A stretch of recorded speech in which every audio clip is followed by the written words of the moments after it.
Peguei o celular do meu neto e vi o nome que ele me deu. Velha Parasita. Sou Yolanda, 72 anos, viúva. Mal sabem eles quem eu realmente sou. A vida da gente muda num estalo. Num dia, você é a matriarca, a avó querida que faz o melhor bolo de fubá do mundo. No outro, você é um fardo, um estorvo, uma parasita. Eu moro com meu filho, Marcos, minha nora, Sandra e meu neto Lucas, desde que meu amado Arthur faleceu, há 5 anos. Vendi nossa casa grande, aquela com quintal e pé de amora, e vim para este apartamento apertado, achando que estaria ajudando e sendo ajudada. Doce ilusão. Eu cozinho, eu lavo, eu passo. Faço tudo que uma mulher na minha idade, com a saúde que tenho, ainda consegue fazer. E faço com gosto. Mas de uns tempos para cá, o clima pesou. Sandra, minha nora, mal me dá bom dia. Vive suspirando pelos cantos, reclamando que o apartamento é pequeno, que não tem privacidade. Lucas, meu neto de 22 anos, que ajudei a criar, mal sai do quarto, e quando sai, é de fone de ouvido, como se o som da minha voz fosse uma ofensa. E Marcos, meu filho... meu filho se tornou uma sombra do marido da Sandra. Hoje, eu precisava ligar para o meu médico, o Dr. Matos, para confirmar uma consulta. Meu celular é antigo, daqueles que a gente chama de tijolão, e estava sem bateria. Marcos não estava em casa. Sandra estava no sofá, fazendo as unhas, e me disse para não amolar. Bati então na porta do quarto de Lucas. "Que foi, vó?" Ele gritou lá de dentro, o som de tiros do joguinho dele vazando pela porta. "Meu filho, a avó precisa do seu celular emprestado, é rapidinho, só para ligar para o médico." Ouvi um palavrão abafado e a porta se abriu com força. Lucas, alto, barba por fazer, me estendeu o aparelho moderno, todo de vidro, sem nem olhar na minha cara. "Toma, mas anda rápido, que eu tô esperando uma ligação importante." Agradeci, peguei o aparelho frio e fui para a sala. Meus dedos, grossos da idade e da artrose, mal sabiam tocar naquela tela lisa. Eu só queria achar o ícone do telefone. Tentei discar o número do Dr. Matos de cabeça, mas meu dedo escorregou e abriu a lista de contatos. Eu ia fechar, juro que ia. Mas foi como um imã. Meus olhos correram pela lista. Amor Sandra, pai, pizza rápida. E então, um nome que fez meu estômago gelar. Velha Parasita. O sangue fugiu do meu rosto. Tinha uma foto minha, que ele tirou no último Natal, onde eu estava rindo com um pedaço de peru na boca. Uma foto feia que ele usou para me humilhar. Cliquei no nome, tremendo. Era o meu número, o número do meu tijolão que estava carregando na cozinha. Eu sou a velha parasita. Senti o ar faltar. Parasita. Um bicho que suga o hospedeiro, que vive às custas dos outros. Eu, Yolanda, que vendi minha casa para dar a maior parte do dinheiro para Marcos comprar este mesmo apartamento onde me tratam como lixo. Eu, que cozinho o feijão que eles comem todo santo dia. Eu, uma parasita. As lágrimas vieram, quentes e silenciosas. Eu ia devolver o celular, ia para o meu quarto chorar minha mágoa. Mas, no momento em que eu ia bloquear a tela, uma notificação verde pulou no topo, o tal do WhatsApp. E o nome de um grupo me chamou a atenção, fixado lá em cima. Planejamento final. Meu coração, que já estava apertado, falhou uma batida. Planejamento final. Que nome era aquele? Os membros eram Lucas Neto, Sandra Mãe e Marcos Filho. Meu filho, minha nora, meu neto. A curiosidade foi mais forte que a dor. Foi como enfiar o dedo na ferida para ver até onde ia. Abri o grupo. As mensagens eram recentes, de hoje cedo. Lucas escreveu: "Ela não larga do meu pé. Não aguento mais essa velha." Sandra respondeu: "Paciência, filho. Lembra do plano." Marcos, meu Marcos, escreveu: "Gente, o advogado disse que não dá para interditar ela só porque ela é lenta. O laudo do Dr. Matos diz que ela tá lúcida." Meu médico. Eles tentaram falar com o meu médico. Eles queriam me interditar, tirar meu direito de ser gente. Mas a mensagem que veio a seguir, a mensagem da minha nora, Sandra, foi a que quebrou o último fio de respeito que eu tinha por eles. "Calma, vocês dois. Não precisa interditar." E então ela escreveu a frase que selou o destino deles. Ela tem 12 milhões de reais na poupança. É só esperar. 12 milhões de reais. O dinheiro que eu e Arthur suamos a vida inteira para guardar. Nossa pequena transportadora, que começou com um caminhão velho e virou uma frota. As noites que passei em claro fazendo contabilidade, os fins de semana que Arthur passou na estrada. O dinheiro da nossa vida, da nossa velhice. Eles não estavam só me aturando. Eles estavam esperando. Esperando eu morrer. Senti o chão sumir. A sala girou. Parasita. Planejamento final. Só esperar. As palavras ecoavam na minha cabeça como um sino de igreja fúnebre. Eles não me viam como mãe, como avó. Me viam como um cofre. Um cofre velho e caduco que demorava demais para abrir. A raiva que subiu pela minha garganta era uma coisa que eu não sentia desde que Arthur se foi. Uma raiva fria, cortante. Uma raiva que secou minhas lágrimas e endureceu minha espinha.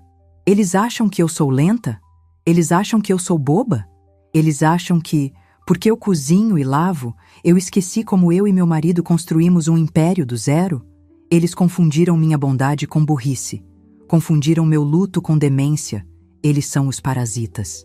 E eu sou a hospedeira. E a hospedeira, meus caros, acabou de acordar. Olhei para o celular na minha mão. O planejamento final deles era uma piada. O meu estava apenas começando.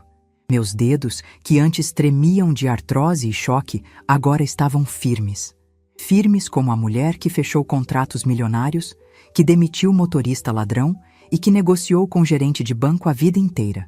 Eu sorri. Um sorriso que não chegava aos olhos. Um sorriso de quem segura todas as cartas. Abri o teclado no grupo Planejamento Final. Digitei, letra por letra, saboreando o momento.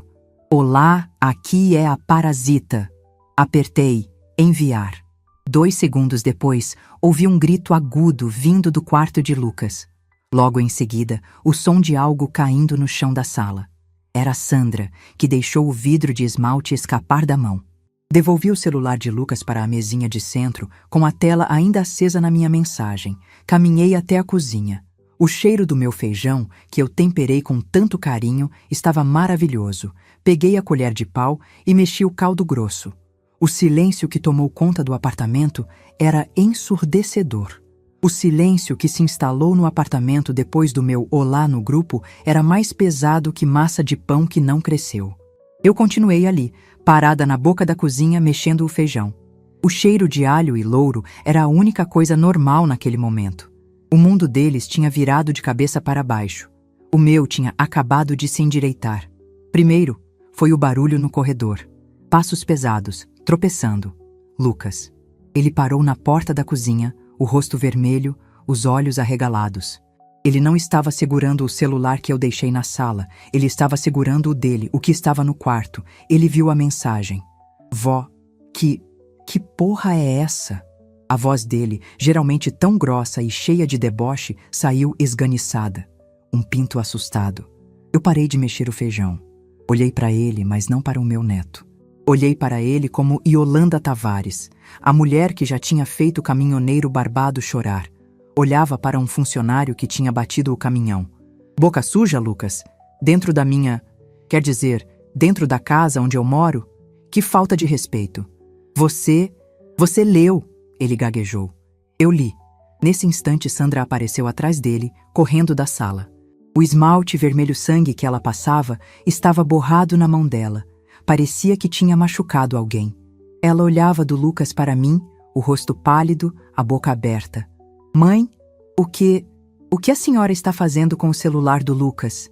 Eu não estou com o celular dele, Sandra, respondi, minha voz calma como um lago em dia sem vento.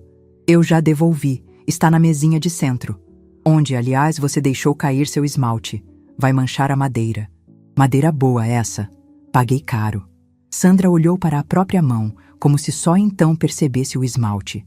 Ela olhou para o chão da sala, viu a poça vermelha. O cheiro de acetona misturado com o do feijão me embrulhou o estômago.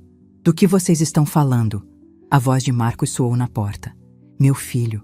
Tinha acabado de chegar do trabalho. A pasta na mão, o nó da gravata frouxo.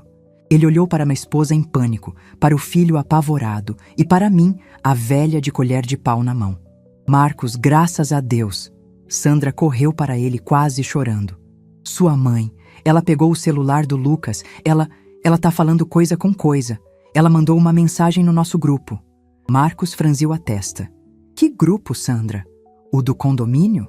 Lucas, tremendo de raiva ou medo, gritou. O planejamento final, pai. Ela leu.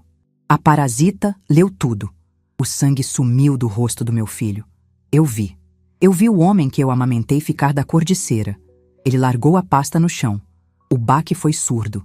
Ele pegou o próprio celular no bolso, abriu o aplicativo e leu. Eu voltei a mexer o feijão. O silêncio deles era a minha música. Mãe, Marcos começou, a voz embargada. Mãe, pelo amor de Deus, isso é uma brincadeira. Uma brincadeira idiota do Lucas. Né, Lucas? Fala pra sua avó que é brincadeira. Lucas não conseguia falar. Sandra, percebendo que o barco estava afundando, tentou tomar o leme. Yolanda, sogrinha, senta. Você tá nervosa. Deve ter lido errado. Sabe como essa tecnologia confunde a cabeça da gente? Confunde, eu disse, finalmente desligando o fogo. Ah, não, minha querida. Eu li muito bem. Li Velha Parasita. Li Planejamento Final. Li Não Dá Pra Interditar Ela. E li, com todas as letras, Sandra, o que você escreveu. Ela tem 12 milhões de reais na poupança. Só esperar. Eu bati a colher de pau na borda da panela. O som metálico fez os três pularem. A mesa está posta, eu disse. Vamos almoçar. Eles se olharam, horrorizados. Mãe, a gente precisa conversar, disse Marcos. Vamos conversar, comendo. Eu passei a manhã inteira fazendo esse feijão. O feijão da parasita. Vocês vão comer. Foi o almoço mais silencioso da história desta família. Eu me servi de uma pratada. Arroz branco, soltinho, o feijão grosso. E um bife acebolado que eu fiz antes da confusão. Comi cada garfada devagar. Mastiguei sentindo o gosto. Eu estava faminta. A raiva me abriu o apetite. Eles... Marcos colocou 2 colheres de arroz no prato e ficou olhando para a comida como se fosse veneno. Sandra disse que estava sem fome. Lucas nem se sentou. Ficou encostado na parede, de braços cruzados. Senta, Lucas. Eu ordenei, sem levantar a voz. Seu pai e sua mãe te deram educação. Ele bufou, mas sentou. Eu engoli a última garfada, limpei a boca com o guardanapo de pano, aquele que eu lavei e passei, e cruzei os talheres. Pois bem, comecei. Vamos ao planejamento final. O de vocês, aparentemente, era esperar eu morrer. Um plano, convenhamos, um pouco passivo. Depende muito de Deus. E eu ando com a saúde de ferro. Tirando a artrose, claro. Mãe, por favor, não fala assim. Marcos implorou. Assim como, Marcos? Como a velha parasita? Ou como a dona dos 12 milhões? Porque eu preciso saber qual das duas vocês preferem que eu seja agora. Sogrinha, foi um mal-entendido. Sandra atacou, a voz subindo oitavas, o desespero tomando conta. A gente estava preocupado. A senhora anda esquecida, anda triste desde que o papai se foi. A gente pensou em proteger a senhora, proteger o seu dinheiro. Proteger de quem, Sandra? De mim mesma? Foi por isso que tentaram falar com o Dr. Matos para me interditar?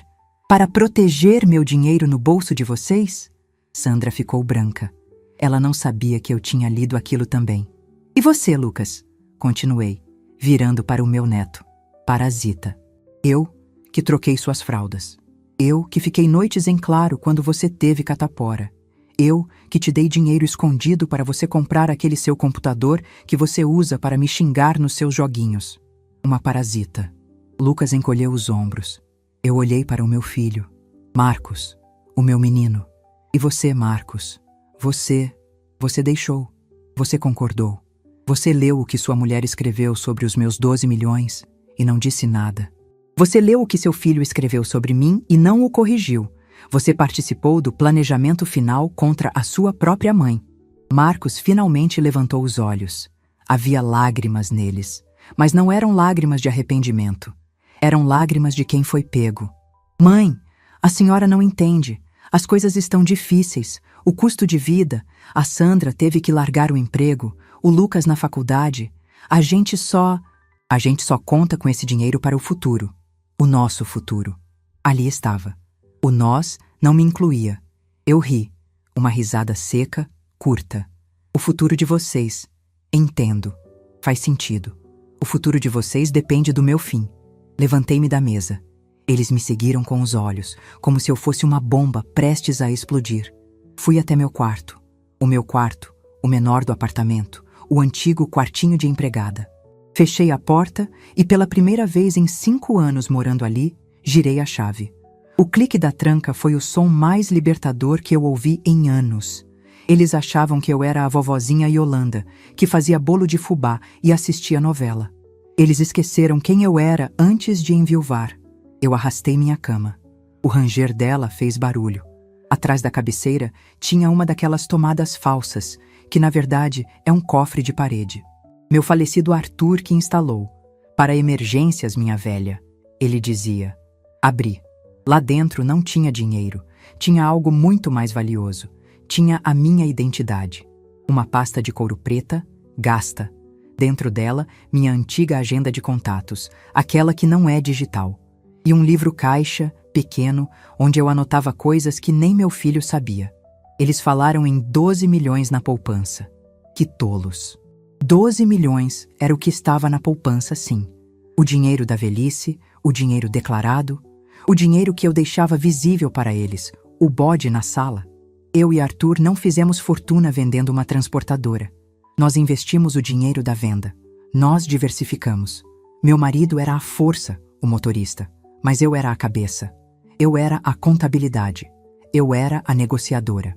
Enquanto Marcos e Sandra achavam que eu estava lenta e caduca, eu estava todo mês pelo meu tijolão, fazendo operações, comprando e vendendo ações, administrando 3 imóveis comerciais alugados no centro da cidade e 2 fazendas de café no sul de Minas. Os 12 milhões eram o troco do pão. Eles me subestimaram. Eles olharam para as minhas mãos com artrose e esqueceram que foram essas mãos que assinaram os contratos. Eles olharam para o meu cabelo branco e esqueceram que foi essa cabeça que multiplicou o nosso patrimônio. Eles me viram de avental, servindo o almoço, e me confundiram com uma empregada, uma parasita. Eu peguei meu tijolão, agora carregado, e disquei um número da minha agenda de couro. Doutor Guerra? Boa tarde, é Yolanda. Yolanda Tavares. Houve um silêncio do outro lado. Dr. Guerra foi nosso advogado tributarista por 30 anos. Um homem implacável. Dona Yolanda, que prazer. Achei que a senhora estava desfrutando da aposentadoria. Eu também achei, Guerra. Mas parece que a aposentadoria foi cancelada por motivos de força maior. Preciso do senhor. E preciso do Dr. Almeida, o tabelião. Hoje. É uma emergência. Emergência? A senhora está bem? Aconteceu alguma coisa com o Marcos? Comigo está tudo ótimo, Guerra. Melhor impossível. Com o Marcos... Bom, com o Marcos vai acontecer. Do que precisa, minha senhora? Preciso alterar meu testamento. Completa e totalmente. E preciso que o senhor tome a frente da administração de todos os meus bens. Vamos tirar tudo da vista da família. E, Guerra, traga os papéis daquele apartamento da Rua das Flores. Onde a senhora mora? Mas, dona Yolanda, o apartamento está no seu nome. Sempre esteve. Eu sei. E meus inquilinos estão com o aviso prévio vencido. Desliguei o telefone. Guardei a pasta de couro na minha bolsa. Uma bolsa boa, que eu não usava há anos. Abri meu guarda-roupa, empurrei os vestidos floridos de ficar em casa e peguei meu antigo tailleur azul marinho. Aquele que eu usava para fechar grandes negócios, serviu perfeitamente. Calcei sapatos de salto baixo, passei um batom vermelho discreto. Eu não era a vovó Yolanda. Eu era a dona Yolanda. Destranquei a porta do quarto. Os 3 estavam na sala, amontoados no sofá. O prato de Marcos ainda estava intocado na mesa. A casa fedia a feijão e acetona. Eles cochichavam furiosamente e se calaram quando me viram. Vi o queixo de Sandra cair. Vi Marcos arregalar os olhos, confuso. Eu não parecia a velha que eles planejavam interditar. Eu parecia a mulher que tinha pago a faculdade dele. Onde a senhora vai, mãe? Vestida assim? Marcos perguntou, levantando-se. Eu vou sair. Tenho uma reunião. Reunião? Com quem? A essa hora? Sandra tentou, a voz falsamente preocupada. Quer que o Marcos te leve? A senhora não pode sair assim sozinha. É perigoso. Eu parei na porta e olhei para ela. Proteger meu dinheiro ou proteger a mim, Sandra? Decida-se. Peguei minha bolsa. Ah, Marcos, eu disse, casualmente, ajeitando a gola do blazer. Recebi uma notificação aqui no meu tijolão. Sabe aquele cartão de crédito adicional que eu pedi para você e para a Sandra usarem para emergências? Os dois ficaram rígidos. Era o cartão que eles usavam para tudo. Restaurantes, roupas, a faculdade do Lucas, o salão da Sandra. Pois é, eu cancelei. O quê? Sandra gritou, pulando do sofá. A senhora não pode fazer isso. A fatura do Lucas vence amanhã. Não posso?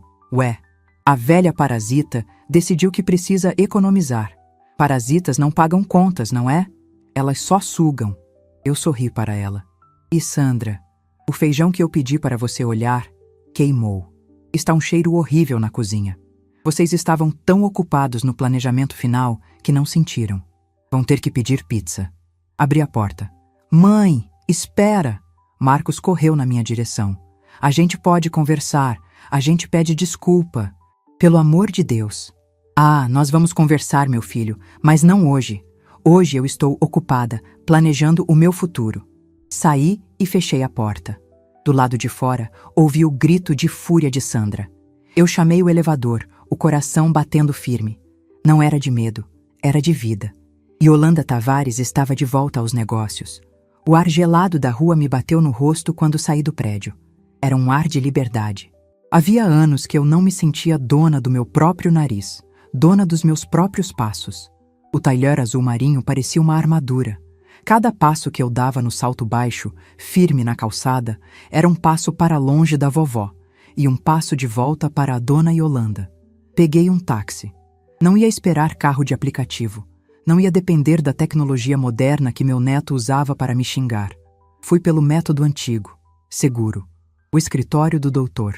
Guerra ficava no centro velho da cidade, num prédio antigo, daqueles com elevador de porta sanfonada e chão de mármore. O cheiro lá dentro era de cera, papel antigo e café forte. Um cheiro de estabilidade, um cheiro de poder. Quando a secretária, uma senhora que trabalha com ele há mais de 40 anos, me viu, ela abriu um sorriso. Dona Yolanda, que surpresa maravilhosa! O Dr. Guerra e o Dr. Almeida já estão à sua espera. Sem olhares de pena, sem impaciência, apenas respeito, como a água fresca para quem está com sede. Entrei na sala de reuniões, madeira escura, livros de capa dura indo até o teto. Dr. Guerra, um homem de terno impecável e cabelo branco mais arrumado que o meu, levantou-se no mesmo instante, vindo me beijar a mão. Minha querida Yolanda, você está esplêndida. Parece que voltamos 30 anos no tempo. Eu me sinto 30 anos mais nova, Guerra, respondi, sentando-me na cadeira de couro que rangeu suavemente. Dr. Almeida, cumprimentei o tabelião, um homem mais jovem, mas com a mesma seriedade. Dona Yolanda, disse Guerra, sentando-se à minha frente. Seu telefonema foi alarmante. Revogação total. Mudança de administração. Apartamento. O que está acontecendo? Eu respirei fundo. Olhei para aqueles dois homens que, ao lado do meu falecido Arthur, construíram a segurança da minha vida. Eu não precisava gritar. Eu não precisava chorar. Eu só precisava ser clara. O que aconteceu, Guerra, é que minha família, meu filho, minha nora e meu neto confundiram minha viuvez com incapacidade. Eles me submeteram a um nível de humilhação que eu não desejo a ninguém. Eu não ia mostrar a eles uma mensagem de celular. Eu não ia me rebaixar a fofoca de WhatsApp. Eu ia tratar daquilo como um negócio. Eles tentaram me interditar, falando com meu médico pelas minhas costas. Eles têm um plano que eles mesmos chamam de planejamento final, onde aguardam a minha morte para tomar posse do que é meu. Eles me veem como um fardo, uma parasita. Dr. Guerra, que ouvia calmamente, apertou os lábios. O tabelião parou de mexer nos papéis. A sala ficou em silêncio. Parasita! Guerra repetiu, a voz baixa, gelada. O filho de Arthur Tavares. Exatamente, cortei. Eles acham que minha fortuna se resume aos 12 milhões de reais que estão na poupança. Eles estão de olho nesse dinheiro, esperando eu bater as botas. Os 12 milhões? Dr. Almeida riu sem humor. Mal sabem eles das fazendas em Minas, dos prédios comerciais, das apólices no exterior? Mal sabem eles, concordei. Eles acham que eu sou uma velhinha caduca que faz feijão. E hoje, a velhinha caduca acordou. Eu quero a execução. Silenciosa, mas implacável. Dr. Guerra ajeitou os óculos. O que você tem em mente, Yolanda? Primeiro, revogar imediatamente qualquer procuração ou autorização que Marcos tenha sobre qualquer conta ou bem meu. Quero ele 100% bloqueado. Ele não assina mais nem receita de bolo em meu nome. Já está aqui, disse Almeida, empurrando um papel. Segundo, o testamento. O atual deixa tudo para o Marcos, como era o desejo meu e de Arthur quando ele era... Bom, quando ele era o Marcos. Quero mudar, agora. Para quem? Perguntou Guerra. Eu pensei por um segundo. A raiva me dizia para dar tudo para a caridade, para uma instituição de cachorros abandonados. Mas a estrategista em mim, a Yolanda Tavares, sabia que a vingança é um prato que se come frio. Vamos criar uma fundação, a Fundação Tavares, em meu nome e de Arthur, para a educação. Jovens carentes que queiram estudar engenharia e logística, as paixões do meu marido. Uma fundação, disse Guerra, anotando. Isso, todo o meu patrimônio, todo. As fazendas, os prédios, as ações, os investimentos. Tudo será o lastro dessa fundação. E o Marcos? E o Lucas? Perguntou Almeida surpreso. Ah, eles não vão ficar de mãos abanando. Isso seria cruel. Eu sorri. Eles terão direito a uma coisa. A fundação pagará a eles, mensalmente, um salário mínimo, para cada um, pelo resto da vida. Dr. Guerra me olhou por cima dos óculos e sorriu. Ele entendeu. Um salário mínimo, ele disse, saboreando a palavra. Para quem esperava 12 milhões. É poético. É justo, corrigi. É o suficiente para não morrer de fome, mas é pouco demais para quem não quer trabalhar. É um lembrete diário do que eles perderam. E o apartamento onde você mora, Yolanda? Aquele da Rua das Flores? Perguntou Guerra. Está no meu nome, limpo e quitado, correto? Sim. Nunca entrou no inventário do Arthur, foi comprado antes. Ótimo. É o meu único bem pessoal, fora da fundação. E eu quero ele de volta. Você quer que eles saiam? Eu quero que eles saiam. Eles não são mais meus inquilinos. Eles não são mais minha família. São ocupantes indevidos. Yolanda, isso é... Começou Guerra. Preciso que a notificação de desocupação seja emitida. Hoje. 30 dias. É o que a lei manda, não é? Quero ser justa. Sim, 30 dias, confirmou Almeida. Então, 30 dias. Passei as 2 horas seguintes assinando. Cada assinatura era uma libertação. A caneta tinteiro do Dr. Guerra era pesada, cheia de autoridade. Assinei a revogação da procuração. Assinei a instituição da Fundação Tavares. Assinei o Novo Testamento, deixando o apartamento para a fundação após a minha morte e o salário mínimo para meus herdeiros diretos. Assinei o pedido de notificação de despejo. Quando terminei, minhas mãos doíam um pouco, a artrose reclamando. Mas meu peito estava leve. Yolanda, disse Dr. Guerra, me acompanhando até a porta. Você tem certeza? Isso é uma guerra. Não, Guerra, eu disse, ajeitando a bolsa no ombro. Isso é controle de pragas. Eu só estou desinfetando a minha casa. Voltei para o apartamento no fim da tarde. O táxi me deixou na porta. Quando entrei no elevador, senti o cheiro. Um cheiro azedo, de coisa queimada. O feijão. O feijão que eu mandei Sandra olhar e que ela, no meio do pânico do planejamento final, deixou queimar até virar carvão. Abri a porta de casa. A cena era patética. O apartamento estava escuro. As panelas do almoço ainda estavam na pia, sujas. A panela do feijão estava preta, abandonada em cima do fogão. Na mesinha de centro, caixas de pizza abertas, gordurosas. E os 3 sentados no sofá, na penumbra. Pareciam 3 corvos num velório. Quando me viram, pularam de pé. Mãe! gritou Marcos. A voz dele era uma mistura de alívio e acusação. Onde a senhora estava? A gente ligou para o seu celular, deu caixa postal, a gente pensou que a senhora tinha passado mal. Eu estava ocupada, Marcos. Descarregou. Menti. O tijolão tinha bateria para 3 dias. E vejo que vocês se viraram bem sem a parasita para cozinhar. Pediram pizza. Yolanda, isso não é hora para ironia, Sandra sibilou. Ela estava descalça, o cabelo preso de qualquer jeito. O esmalte vermelho borrado ainda estava na mão dela. Você cancelou os cartões. Você tem noção do que você fez? O Lucas foi humilhado na cantina da faculdade. O cartão não passou. Humilhado? Repeti. Coitadinho, deve ter sido terrível. Quase tão ruim quanto ser chamada de velha parasita pelo seu próprio neto. Lucas, que estava encolhido atrás do pai, tentou falar. Vó, desculpa, era brincadeira. Eu não pensei. Você pensou, Lucas. Você escreveu, e sua mãe e seu pai concordaram. Vocês pensaram muito bem. Planejamento final é um nome bem pensado. Mãe. Marcos deu um passo à frente, tentando usar aquele tom de filho magoado que sempre funcionava comigo. Nós fomos cruéis, nós erramos, nós pedimos perdão, mas a senhora está sendo vingativa. Cancelar os cartões? Isso é coisa de criança. Nós somos sua família. Família? Eu ri. Família não planeja interditar a própria mãe. Família não fica contando os minutos para a matriarca morrer e botar a mão no dinheiro dela. Não. Vocês, para mim, hoje, são só pessoas. Pessoas que moram na minha casa. De graça. O que você quer dizer com isso? Sandra perguntou, os olhos se estreitando. Quero dizer que a reunião que eu tive hoje foi muito produtiva. Foi com o Dr. Guerra e o Dr. Almeida. Os nomes caíram na sala como pedras. Marcos empalideceu. Sandra arregalou os olhos. Eles conheciam aqueles nomes.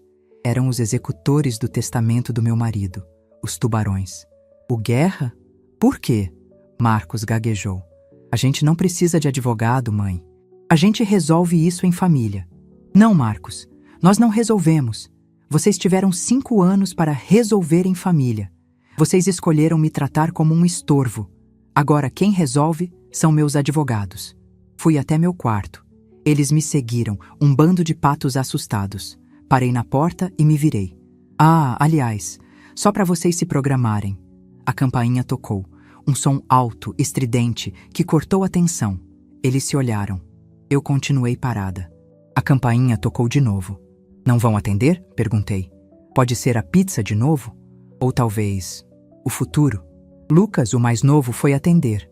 Ouvimos a voz dele no corredor e depois uma voz masculina, firme. Tenho uma notificação para o Sr. Marcos Tavares e a Sra. Sandra Tavares. Marcos e Sandra correram para a porta. Eu fiquei ali, no corredor, observando. Vi o homem de terno cinza, o oficial de justiça, entregando o envelope pardo nas mãos trêmulas do meu filho. Vi Marcos rasgar o papel. Vi os olhos dele correndo pelas linhas. Vi o momento exato em que ele entendeu. Ele olhou para mim, por cima do papel. O rosto dele não tinha cor. Era o rosto de um homem que tinha acabado de perder o chão, o teto e o futuro.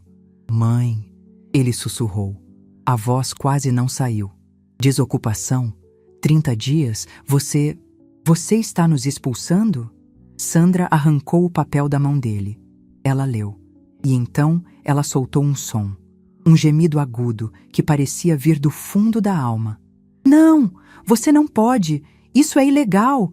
Nós somos seus herdeiros. Nós temos direitos. Eu me aproximei. Peguei o papel da mão dela com calma.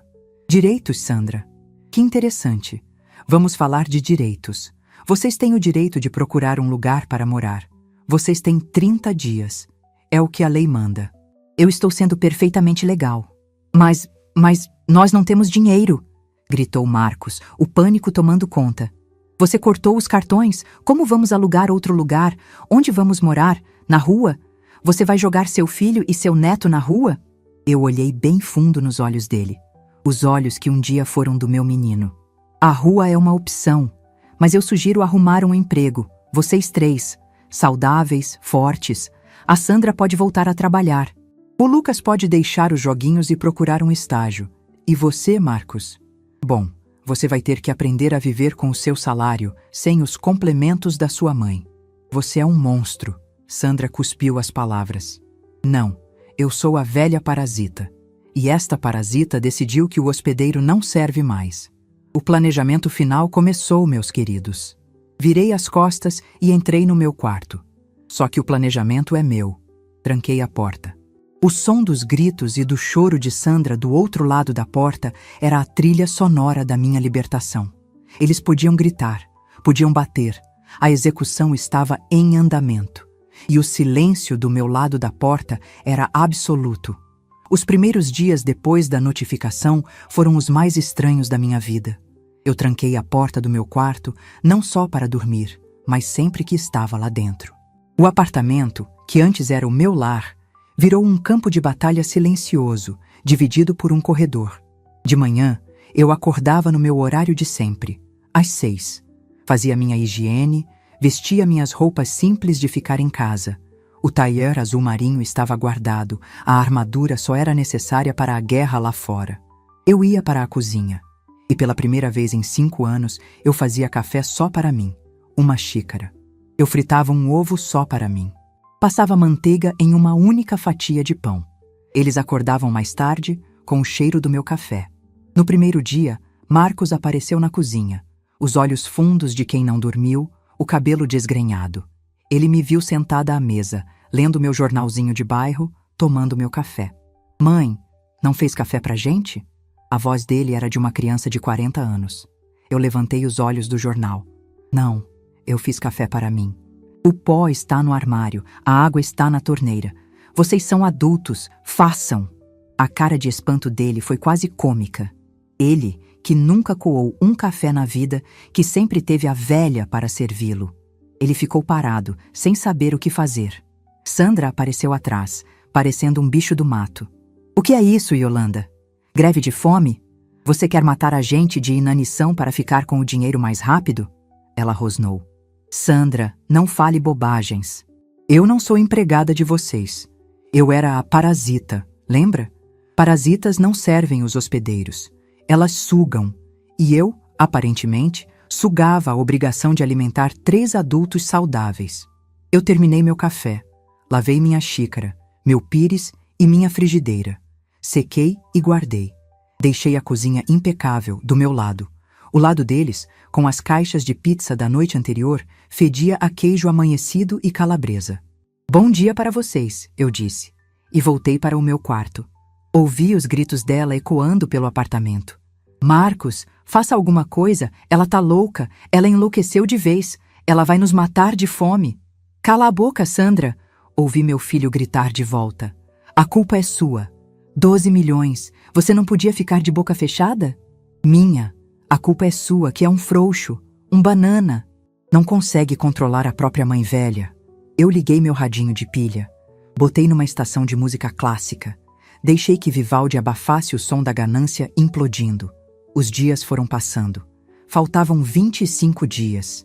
O apartamento afundou no caos. A louça suja começou a empilhar na pia. O cheiro de lixo tomou conta, porque ninguém se lembrava de descer com o saco. O feijão queimado de dias atrás ainda tinha o fantasma do cheiro na cozinha. Eu só usava meus utensílios, lavava e guardava no meu quarto. Eu saía para almoçar no restaurante Aquilo da esquina.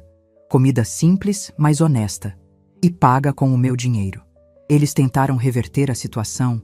Oh, como tentaram. Primeiro veio o Marcos. A tática do filho arrependido. Ele bateu na porta do meu quarto. Eram umas 8 da noite. Mãe, sou eu, o Marcos. Posso entrar? Por favor. Eu abri a porta. Ele estava segurando uma xícara. Eu fiz chá, de camomila, como a senhora gosta. O cheiro era de água suja. Ele provavelmente colocou o saquinho na água fria. Obrigada, Marcos, mas eu já tomei meu chá. Eu disse, calma. Mãe, por favor, vamos conversar. Sem a Sandra, só eu e a senhora. Como antigamente. Antigamente quando, Marcos? Antes de você me chamar de fardo? Antes de você concordar com o planejamento final? Esse antigamente não existe mais. Eu errei! Ele disse, os olhos se enchendo de lágrimas de crocodilo. Eu fui um idiota, um filho horrível. Eu me deixei levar pela Sandra, pela pressão do dinheiro. Mãe, a senhora é tudo para mim. A senhora sabe disso. Eu te amo. Ele tentou me abraçar. Eu dei um passo para trás. O abraço dele, que um dia foi meu porto seguro, agora me parecia o abraço de um afogado querendo me levar para o fundo. Marcos, suas palavras são bonitas, mas suas ações são podres. Você não me ama. Você ama o que eu posso te proporcionar. Você ama o meu dinheiro. E agora que o dinheiro sumiu, você está desesperado. Não confunda desespero financeiro com amor de filho. Não é isso, mãe. Eu juro. Eu faço o que a senhora quiser. Eu me separo da Sandra. É ela que bota pilha. Eu me separo dela e a gente volta a ser uma família. Eu e a senhora. Eu tive vontade de rir. Era essa a tábua de salvação que ele achou? Jogar a esposa aos tubarões para salvar o próprio pescoço? Marcos, você não entende, não é? O problema não é só a Sandra. O problema é você. É o Lucas. É o que vocês se tornaram. Vocês três são farinha do mesmo saco. Agora, se me dá licença, eu vou ver minha novela. Faltam 22 dias para a mudança. Fechei a porta na cara dele. Ouvi a xícara de chá quebrando no chão do corredor. Depois, veio a Sandra. A tática da fúria. Ela não bateu. Ela esmurrou a porta. Abre essa porta, Yolanda! Abre agora, sua velha maldita! Eu abri. Ela estava vermelha, o cabelo oleoso, a roupa de ficar em casa manchada de alguma coisa. Ela parecia louca. Você acha que você pode fazer isso com a gente? Você acha que a lei vai deixar? Eu fui num advogado. Eu fui. Sabe o que ele me disse? Que você não pode expulsar seu filho. Isso é abandono. Nós vamos te processar, sua... Processar? Eu perguntei, cruzando os braços. Que ótimo, Sandra. Vá em frente. Processe. Vamos ver o que o juiz vai achar quando o Dr. Guerra apresentar as mensagens do grupo Planejamento Final. Vamos ver o que o juiz vai achar do seu plano de só esperar eu morrer. O rosto dela murchou. Ela tinha esquecido das mensagens. Vamos ver o que o juiz acha do laudo do Dr. Matos, que diz que eu estou perfeitamente lúcida enquanto minha família tenta me interditar por pura ganância. Você não faria isso? Ela sussurrou, o ódio dando lugar ao medo. Isso acabaria com a reputação do Marcos. Ah, mas vocês já acabaram com a minha, me chamando de parasita. Estamos quites. Agora saia da minha porta. Você está atrapalhando a circulação de ar. Ela me olhou com um ódio que eu nunca tinha visto em ninguém. Um ódio puro, destilado. Você vai pagar por isso, sua velha. Você vai morrer sozinha. Sozinha e engasgada nesse seu dinheiro. Eu prefiro morrer sozinha e rica do que mal acompanhada e sendo roubada por vocês. Faltam 19 dias. Fechei a porta. A última tentativa, a mais baixa, o golpe final. Meu neto. Faltavam 10 dias. O apartamento estava um chiqueiro. Caixas de mudança começaram a aparecer, compradas, eu imagino, com o pouco dinheiro que Marcos tinha na conta. Mas eram caixas vazias, jogadas de qualquer jeito. Era uma mudança de gente que não acredita que vai se mudar. Eu estava voltando do supermercado, com minhas sacolas, só com o que eu ia comer, quando Lucas me parou no corredor. Ele estava mais magro, pálido. Não parecia o rapaz arrogante de 22 anos. Parecia um menino de 12, assustado. Vó, ele começou a voz baixa. Eu preciso falar com a senhora. Eu parei. Olhei para ele. Diga, Lucas. Vó, eu sei que eu errei, tá legal? Eu sei. O que eu escrevi, velha parasita, foi a pior coisa que eu já fiz na vida. Eu tava com raiva, sei lá. Mas eu não quis dizer aquilo. Quis sim, Lucas. Você só não quis que eu lesse. Ele baixou a cabeça. É, talvez. Mas vó, o boleto da faculdade venceu. Eu não pude ir essa semana. Eles vão trancar minha matrícula. Vó, é o meu futuro. A senhora não pode fazer isso comigo. Por favor, paga só a faculdade. Eu juro. Eu juro que eu te pago de volta quando eu me formar. Ele estava quase chorando. E por um segundo, meu coração de avó balançou. O menino que eu ensinei a andar de bicicleta. O menino que dormia no meu colo. Mas aí, eu me lembrei do grupo. Lembrei do "ela não larga do meu pé, não aguento mais essa velha". Lembrei dele concordando com a mãe sobre esperar eu morrer. "Lucas", eu disse, minha voz mais suave, mas ainda firme. "Seu futuro. Vamos falar sobre ele. Eu paguei sua escola, eu paguei seu cursinho, eu paguei 3 anos da sua faculdade. Eu te dei um teto, comida e roupa lavada. Eu te dei tudo o que eu e seu avô nunca tivemos. E como você me agradeceu? Planejando a minha morte." "Eu não planejei nada", ele gritou. "Você participou. Você se beneficiaria. Você queria os 12 milhões tanto quanto eles. Você queria que a velha parasita morresse para você continuar sua vidinha boa sem esforço." Eu respirei fundo. "Então não. Eu não vou pagar sua faculdade. Seu futuro, Lucas, agora é responsabilidade sua, e do seu pai, e da sua mãe. Vocês 3, juntos, no planejamento final de vocês. Agora, se me dão licença, meu iogurte vai estragar." Passei por ele. Aquele foi o último dia que eles tentaram me manipular. Faltavam 5 dias para o prazo acabar. O caminhão de mudança ainda não tinha sido chamado. As caixas ainda estavam vazias. Eles estavam em negação. Eles achavam no fundo do coração que eu ia fraquejar, que a vovó ia chorar e dizer: "Tá bom, fiquem." Eu estava na sala, que agora era um território neutro e sujo, vendo o noticiário da noite. Eles me cercaram, os 3. Marcos, Sandra e Lucas. Estavam de pé, me olhando. Era uma intervenção. "Mãe, chega", Marcos disse. A voz dele era dura. O filho querido tinha morrido. "Acabou a brincadeira. Nós não vamos sair daqui." "Não?", perguntei sem tirar os olhos da TV. "Não. Este apartamento é seu, sim. Mas eu sou seu filho. Seu único herdeiro. Eu tenho direito. O advogado da Sandra disse que temos direito de moradia." "O advogado da Sandra", repeti rindo. "Ele deve ter tirado o diploma num sorteio. Claro que vocês não têm direito. Eu estou viva. E lúcida." "Mãe, para com isso." Ele aumentou a voz. "A senhora venceu. Nós estamos humilhados. Pedimos desculpas. O que mais a senhora quer? Sangue?" "Eu quero minha casa de volta", respondi. "E nós vamos viver de quê?" Sandra gritou, histérica. "Você tirou tudo. O dinheiro, os cartões. Onde está o dinheiro, Yolanda? Onde estão os 12 milhões da poupança? Você não pode simplesmente sumir com ele. É nosso. É do seu filho." "Nosso?", eu disse. "Interessante.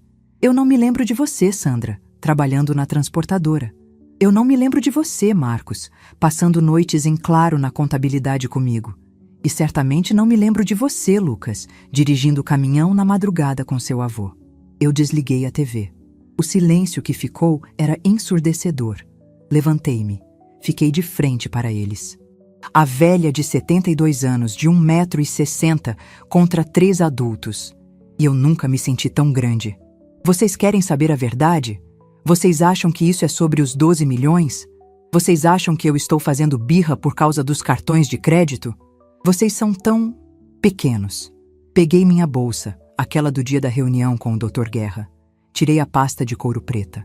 "Vocês acham que a vida que eu e Arthur construímos cabe numa caderneta de poupança?" Joguei a pasta na mesa de centro, em cima das caixas de pizza. "Vocês estão brigando pelas migalhas, pelos 12 milhões.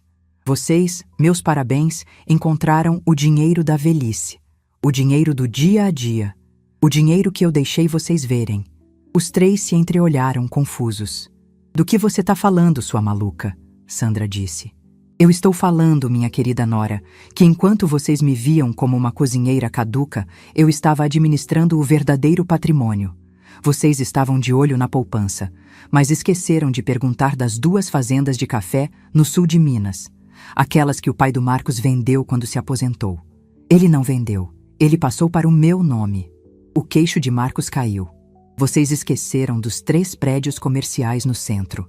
Aqueles que eu vivia reclamando que o inquilino atrasava. Pois é, o aluguel daqueles 3 prédios paga por mês o que vocês acham que eu tenho na poupança inteira." O rosto de Sandra ficou branco. "Vocês esqueceram das ações, das apólices de seguro de vida do Arthur que eu nunca resgatei, só reinvesti. Vocês esqueceram que, enquanto seu avô era o motor, eu era o cérebro, Lucas. Eu e o Dr. Guerra. Vocês estavam planejando interditar uma mulher que, do tijolão dela, movimenta mais dinheiro em um mês do que vocês três vão ver em uma vida inteira de trabalho. Era um choque. Eles não conseguiam respirar. Então, Marcos, deixa eu te contar o meu planejamento final. Os 12 milhões que vocês tanto queriam, o dinheiro da poupança, ele não está bloqueado. Ele sumiu. Eu doei cada centavo na semana passada. Sandra soltou um grito que deve ter acordado o vizinho do andar de baixo. Para quem? Você não pode. É ilegal. Doei para a Fundação Tavares, uma instituição de caridade que eu criei em meu nome e do seu pai, Marcos, para bolsas de estudo, jovens que realmente querem um futuro. Você... Marcos tropeçou para trás e caiu sentado numa caixa de mudança que amassou sob seu peso.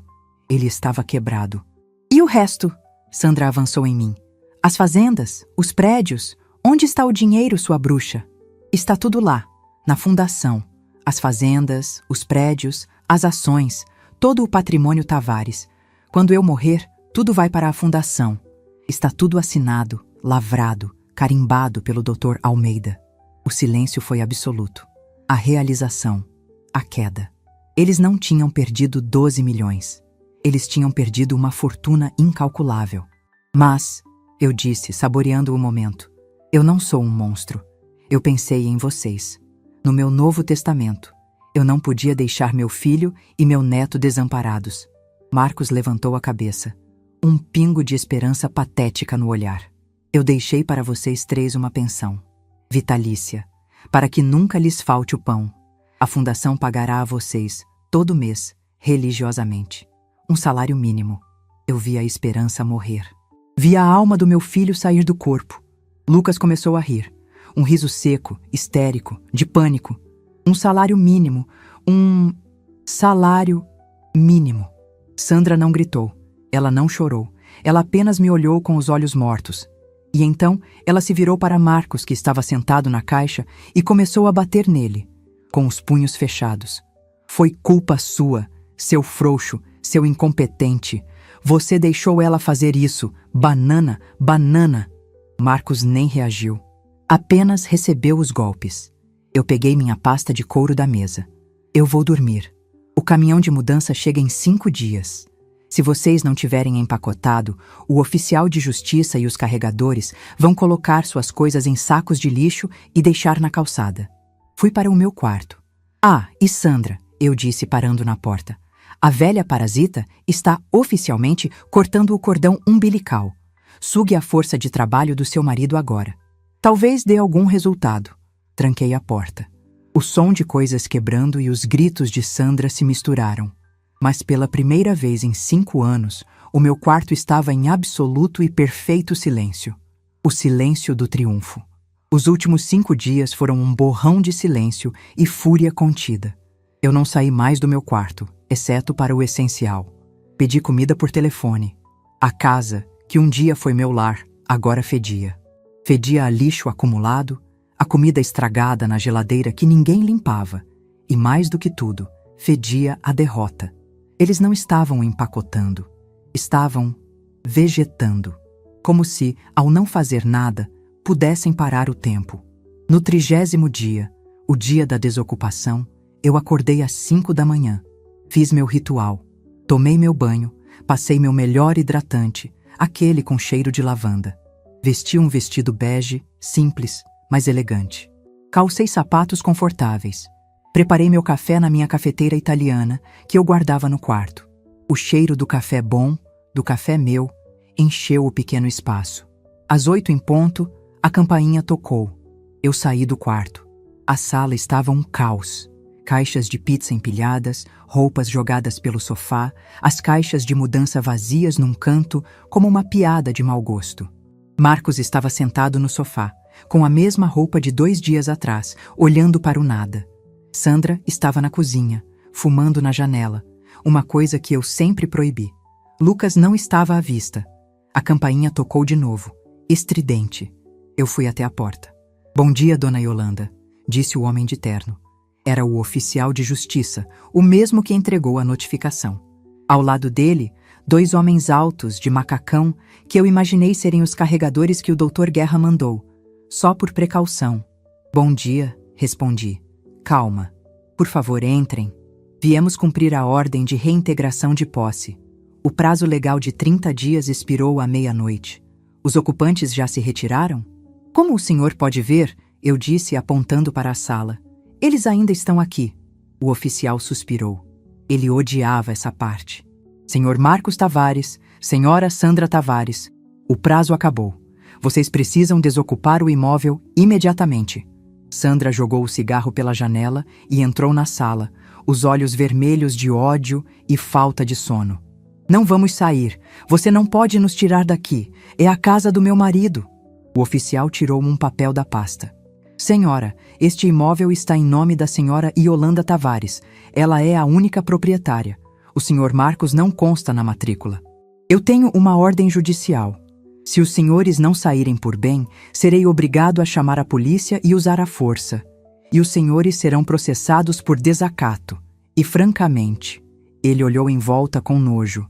Não acho que queiram adicionar mais esse problema à vida de vocês.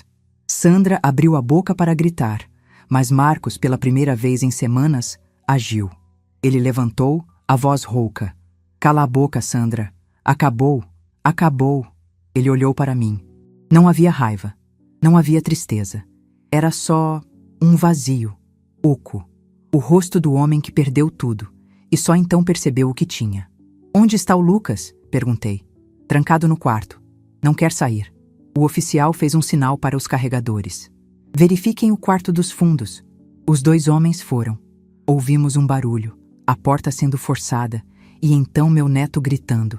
Eles o trouxeram para a sala, segurando pelos braços. Ele não era mais o rapaz arrogante. Era um menino magro, pálido, de pijama. Me larga! Me larga! Eu não vou! Peguem seus pertences essenciais.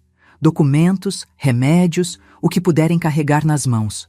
O resto, o oficial disse, será embalado pela equipe da proprietária e colocado num depósito judicial, cujas custas serão responsabilidade dos senhores. Foi patético. A palavra custas os paralisou. Eles não tinham R$1 furado. Sandra correu para o quarto dela, chorando de raiva, e voltou com uma bolsa e uma malinha de mão. Marcos pegou a carteira e o celular. Lucas só ficou ali, tremendo, até que Sandra jogou uma mochila nele. Eles foram andando para a porta. 3 zumbis. 3 pessoas que tinham uma casa, uma família, um futuro garantido, e trocaram tudo pela ganância. Na porta, Marcos parou. Ele se virou para mim. O apartamento inteiro fedia a derrota deles. Mãe, ele começou. A voz dele era um fiapo. Para onde a gente vai? Eu olhei para o meu filho, o homem que eu criei, o homem que esperou pela minha morte. Eu não sei, Marcos. Vocês são adultos, têm saúde, têm um ao outro, e a partir do dia 5, cada um de vocês tem um salário mínimo garantido pelo resto da vida. É mais do que muitas famílias neste país têm para começar. Vocês vão se virar. Sandra cuspiu no chão perto do meu pé. Você vai queimar no inferno, sua velha.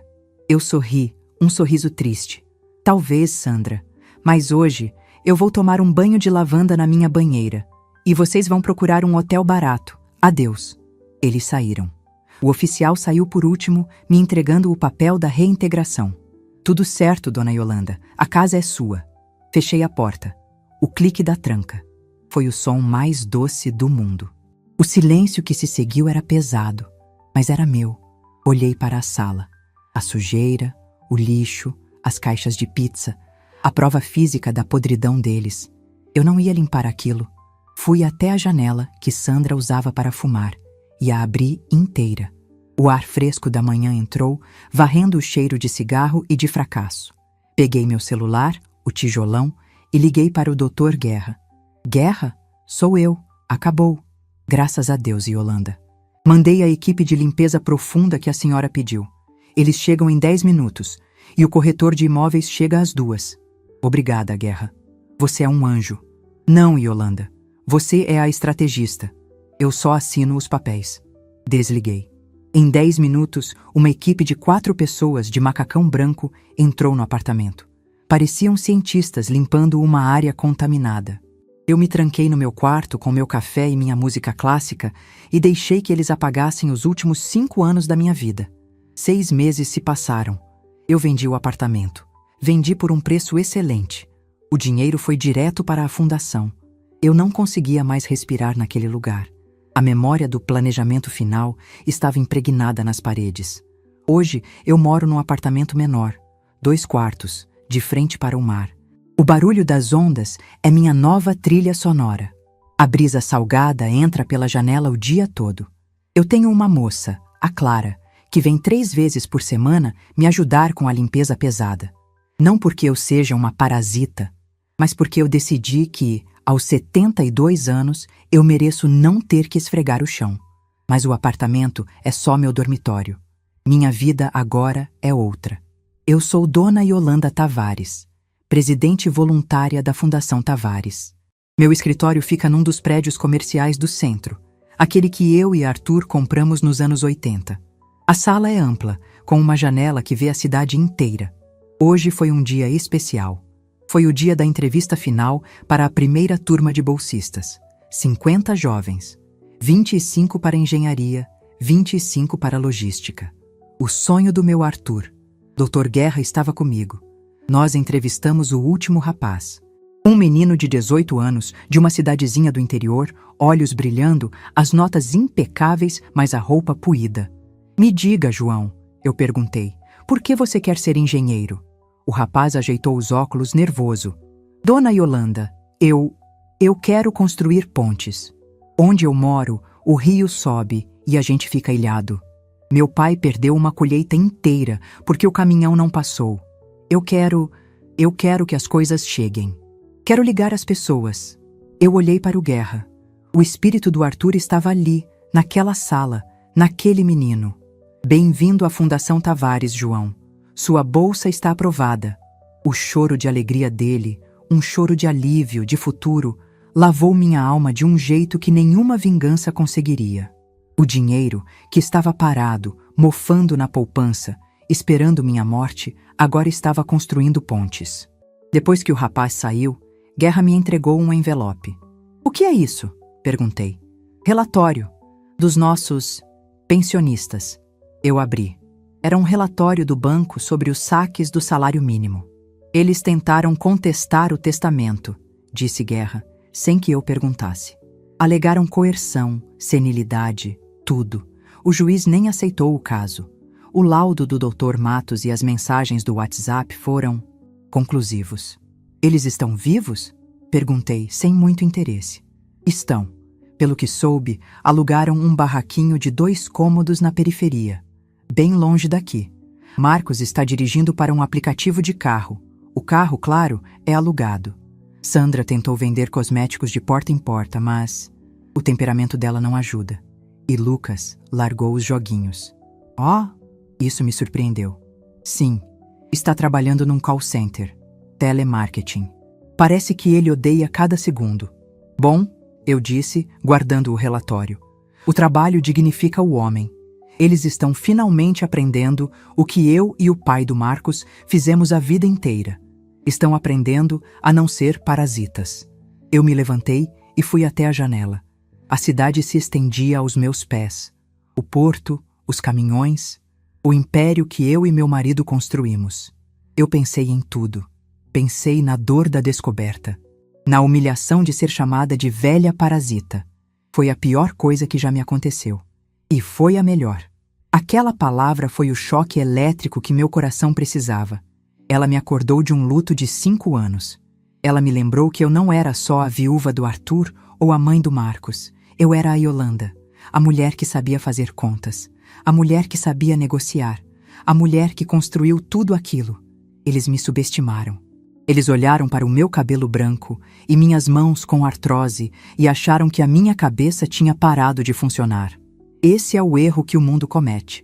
Eles confundem a nossa bondade com burrice, confundem nosso cansaço com demência. Mas a cabeça de uma mulher como eu não envelhece. Ela fica mais afiada. Ela armazena sabedoria. E quando provocada, ela sabe exatamente onde cortar. Minha vingança não foi tirar tudo deles. Foi dar a eles exatamente o que mereciam: um salário mínimo pelo esforço de serem meus herdeiros.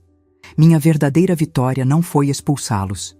Foi encher minha antiga casa de alegria ao dar 50 futuros para 50 jovens que merecem. Peguei minha bolsa. Era hora de ir para casa. Ver o pôr do sol no mar. O Dr. Guerra me acompanhou até o elevador. Você parece feliz, Yolanda. Eu estou, Guerra. Eu estou em paz. Sabe, o Marcos ligou aqui, de novo, semana passada. Queria falar com você. E o que você disse? Eu disse que a presidente da fundação está muito ocupada construindo o futuro e que não tem tempo para lidar com o passado. Eu sorri. Você fez muito bem, Guerra. Muito bem. Entrei no elevador. As portas se fecharam. Eu não era uma vítima. Eu não era uma parasita. Eu era a dona Yolanda Tavares. E meu planejamento final estava apenas começando.